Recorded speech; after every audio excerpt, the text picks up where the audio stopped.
محمد صلی اللہ لا الہ الا اللہ حسبی۔ تاریخ زمزم۔ صحرائے عرب میں دو پہاڑی صفا اور مروہ کے بیچ تپتی زمین پہ ایک معصوم بچہ پیاس کی شدت سے اپنی ایڑیاں رگڑ رہا تھا۔ ماں اپنے بچے کی یہ حالت دیکھ کر بے چین ہو رہی تھی۔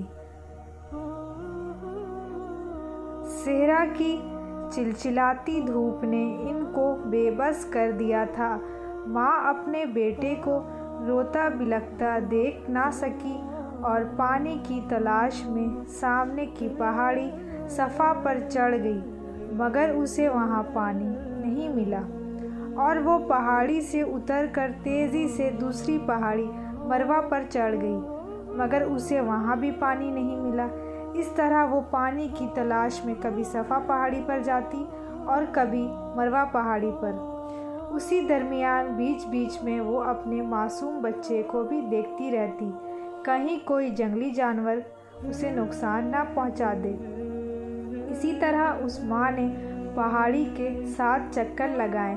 جب وہ واپس بچے کے پاس آئی تو وہ پیاس کی وجہ سے بے ہوش ہو چکا تھا۔ ہزاروں ماؤں سے زیادہ اپنے بندوں سے محبت کرنے والا یہ خدا یہ منظر دیکھ رہا تھا۔ اللہ پاک نے فوراً جبریل علیہ السلام کو وہاں بھیجا۔ آپ نے ایڑیاں زمین پر ماری اور زمین سے پانی کا چشمہ پھوٹ پڑا۔ چشمے سے نکلتے ہوئے پانی کو دیکھ کر حضرت اسماعیل علیہ السلام کی والدہ یعنی کہ اس معصوم بچے کی والدہ حضرت حاجرہ خوشی سے نہال ہو گئی اور جلدی سے بچے کو پانی پلایا اور خود بھی پیا۔ اس کے بعد حضرت حاجرہ نے پانی کے ارد گرد مٹی سے منڈیر بنا دی، جس سے کہ پانی بہہ کر ادھر ادھر نہ جائے۔ رسول اللہ صلی اللہ علیہ وسلم نے فرمایا، اگر حضرت حاجرہ اس پانی کے چشمے کے ارد گرد منڈیر نہ بناتی تو یہ پانی کا چشمہ ایک دریا کی شکل اختیار کر لیتا۔ اس عجیب و غریب ماں نے اور بیٹے کو کھجور کھانے سے بے نیاز کر دیا۔ اس پانی کو پیتے ہی پیاس کے ساتھ ساتھ بھوک کا احساس بھی ختم ہو گیا۔ ابھی چند دن ہی گزرے تھے کہ ایک قافلہ وہاں سے گزرا۔ اس نے دیکھا کہ مکہ کے گھاٹیوں پہ پرندے اڑ رہے ہیں۔ ان کے لیے یہ منظر حیران کر دینے والا ناقابل تھا، کیونکہ ان گھاٹیوں پہ خاک اڑتی تھی، بالوں کا گزر ہوتا تھا۔ عرب کے ریگستان میں تو پرندے صرف پانی والی جگہوں پہ ہی نظر آتے تھے۔ اس جستجو نے انہیں وہاں آنے پہ مجبور کر دیا۔ جب یہ قافلہ وہاں پر پہنچا تو پانی کا چشمہ اور ماں بیٹے کو دیکھ کر قافلے کا سردار حیران رہ گیا۔ قافلے کے سردار نے حضرت حاجرہ سے معلوم کیا کہ یہ کیا ماجرا ہے۔ حضرت حاجرہ نے سارا قصہ سنایا اور لوگ یہ بھی واقعہ سن کے بے حد متاثر ہوئے اور ماں بیٹے کی عظمت ان کے دلوں میں بیٹھ گئی۔ قافلے والوں نے حضرت حاجرہ سے وہاں بسنے کی اجازت مانگی تو حضرت حاجرہ نے خوشی خوشی وہاں پر رہنے کی اجازت دے دی۔ صحرائے عرب کا یہ ویران اور بنجر ریگستان آباد ہو گیا۔ حضرت اسماعیل جب جوان ہوئے تو ان کی شادی قبیلے کے سردار عمر بن محاص کی بیٹی سے ہوئی۔ حضرت اسماعیل کی جو اولاد پیدا ہوئی وہ بن بکر کہلائی۔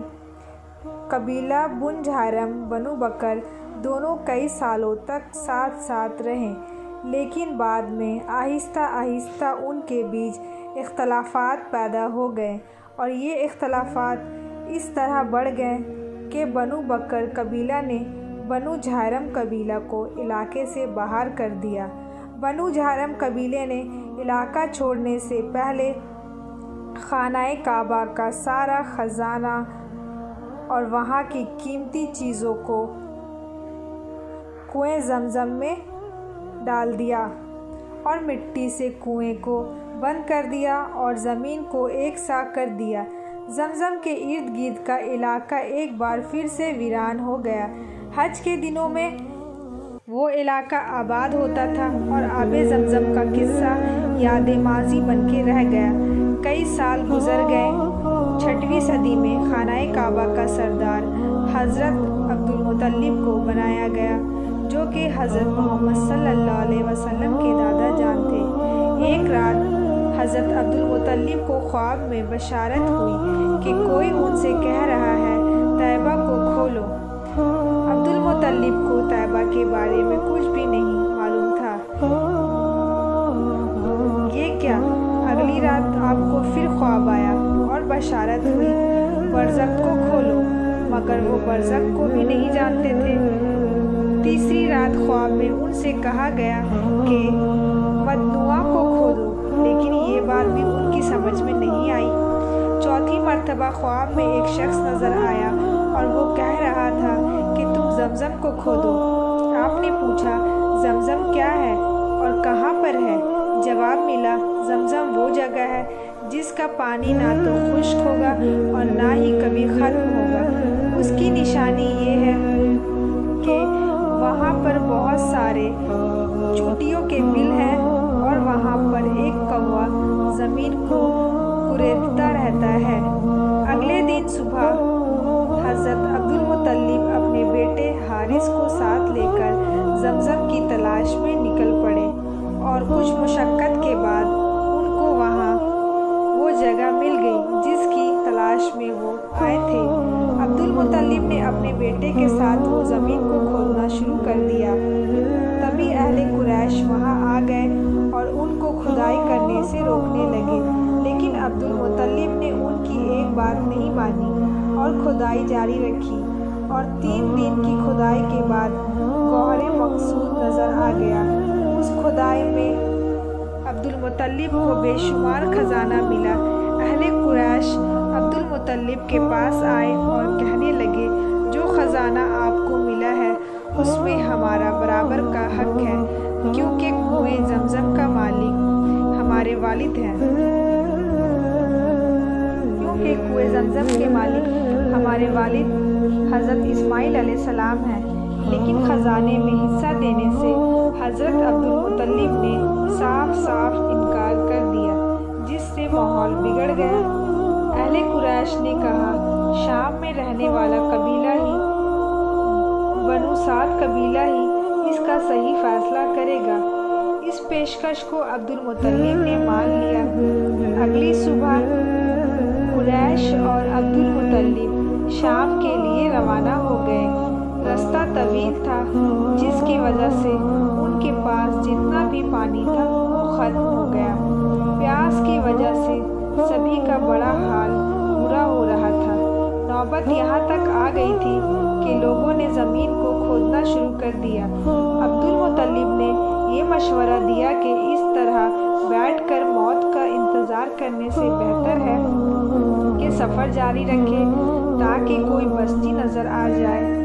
عبدالمطلب نے جیسے ہی اونٹنی کو اپنے سفر کے لیے کھڑا کیا تو اس کے نیچے شیریں اور عمدہ قسم کا ایک پانی کا چشمہ پھوٹ پڑا۔ اس کو دیکھ کر سبھی لوگ حیران رہ گئے اور خوش ہو کر عبدالمطلب نے زور کا نعرہ لگایا۔ سبھی نے پانی پیا اور اپنے لیے پینے کا پانی بھی رکھ لیا۔ اہل قریش کے سردار نے کہا اب ہم لوگوں کو شام جانے کی ضرورت نہیں ہے، کیونکہ اللہ تعالیٰ نے آپ کے حق میں فیصلہ کر دیا۔ اب ہم لوگ آپ سے زمزم کے مسئلے میں کبھی نہیں جھگڑیں گے۔ جس ذات نے ویران میں آپ کے لیے پانی کا چشمہ جاری کیا، اسی نے تمہیں زمزم عطا کیا۔ زمزم کی عظمت تو دیکھے، حضرت اسماعیل کے لیے نکالا گیا اور ان کی وجہ حضرت حاضرہ بنی۔ حضور محمد صلی اللہ علیہ وسلم نے فرمایا یہ آب زمزم کا پانی تمام بیماریوں کے لیے شفا ہے۔ پہلے کنویں سے رسی کے ذریعے آب زمزم کے پانی کو لایا جاتا تھا، مگر اب مسجد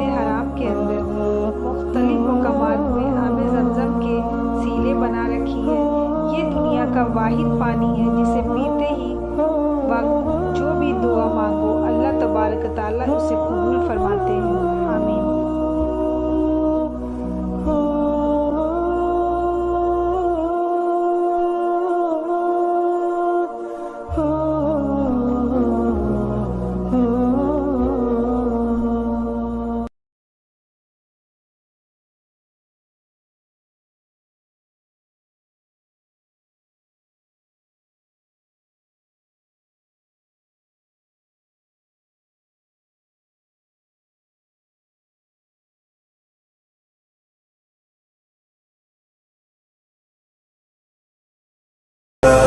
إله إلا الله حسبي ربي جل الله